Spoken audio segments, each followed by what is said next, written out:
السلام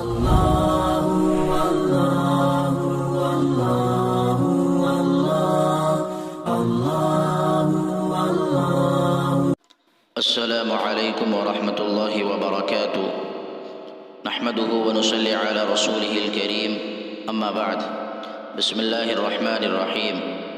نماز استخارہ۔ جب کسی شخص کو کوئی اہم معاملہ درپیش ہو اور وہ یہ طے نہ کر پا رہا ہو کہ اس کو اختیار کرنا بہتر رہے گا یا نہیں، تو اسے چاہیے کہ استخارہ کرے۔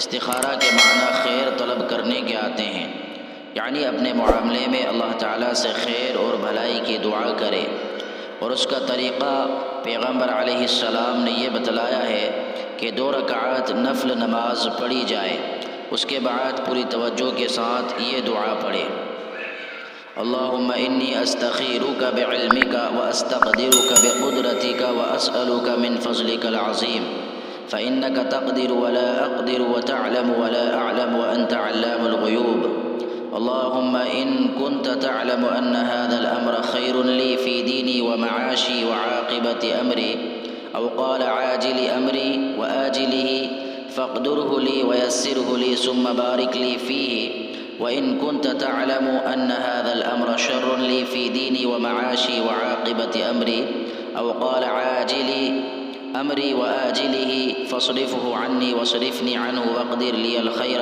حيث كان ثم رزني به قال ويسمي حاجته۔ اے اللہ، میں آپ کے علم کے ذریعے خیر کا طالب ہوں اور آپ کی قدرت سے طاقت حاصل کرنا چاہتا ہوں اور آپ کے فضل عظیم کا سائل ہوں۔ بے شک آپ قادر ہیں اور میں قدرت نہیں رکھتا، اور آپ کو علم ہے کہ میں لا علم ہوں، اور آپ چھپی ہوئی باتوں سے اچھی طرح واقف ہیں۔ اے اللہ، اگر آپ علم کے مطابق یہ کام یہاں اس کام کا تصور کرے میرے حق میں دینی، دنیاوی اور اخروی اعتبار سے، یا فی الحال اور انجام کار کے اعتبار سے بہتر ہے، تو اسے میرے لیے مقدر فرمائیے اور اسے میرے حق میں آسانی کر کے اس میں مجھے برکت سے نوازے۔ اور اگر آپ کو علم ہے کہ یہ کام یہاں کام کا تصور کرے میرے حق میں دینی، دنیاوی اور اخروی اعتبار سے، فی الحال اور انجام کے اعتبار سے برا ہے، تو اس کو مجھ سے اور مجھے اس سے ہٹا دے، اور جس جانب خیر ہے وہی میرے لیے مقدر فرما دے، پھر مجھے اس عمل سے راضی کر دے۔ دعا پڑھتے ہوئے جب ھذا الامر پر پہنچے تو دونوں جگہ اس کام کا دل میں دھیان جمائے جس کے لیے استخارہ کر رہا ہے، یا دعا پوری پڑھنے کے بعد اس کام کو ذکر کرے۔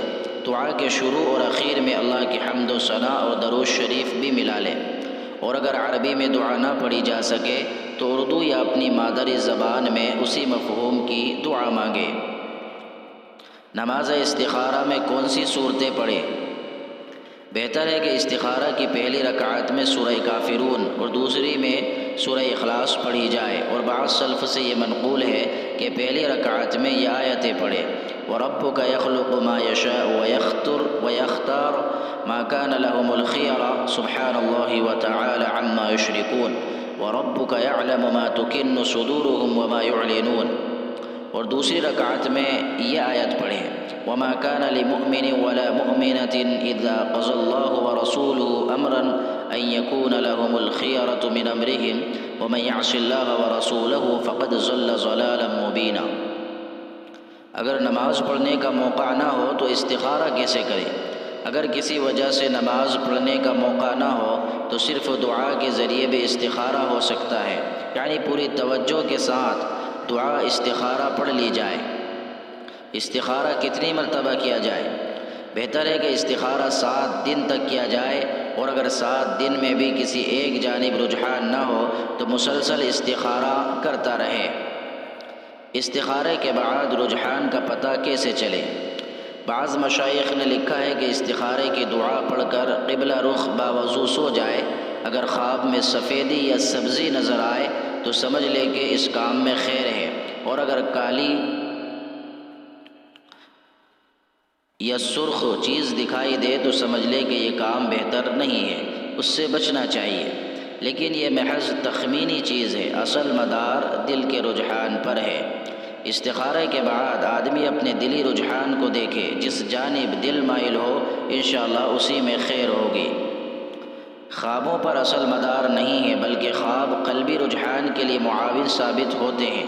چنانچہ ابن السنی نے روایت نقل کی ہے کہ پیغمبر علیہ السلام نے حضرت انس رضی اللہ عنہ سے فرمایا، یعنی اے انس، جب تم کسی کام کا ارادہ کرو تو اپنے پروردگار سے 7 مرتبہ استخارہ کیا کرو، پھر اس رجحان کو دیکھو جو تمہارے دل میں ہے، کیونکہ اسی میں خیر ہے۔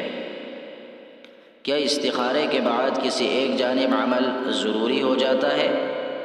استخارے کرنے کے بعد جس جانب دلی رجحان ہو اس پر عمل بہتر اور خیر ہے، لیکن اگر کوئی شخص کسی وجہ سے اس کے خلاف پر عمل کر لے تو شرعاً کوئی گناہ نہیں ہے، اس لیے کہ دلی رجحان کوئی شرعی دلیل نہیں ہے، البتہ بہر صورت اللہ تعالیٰ سے خیر کا طالب رہنا چاہیے۔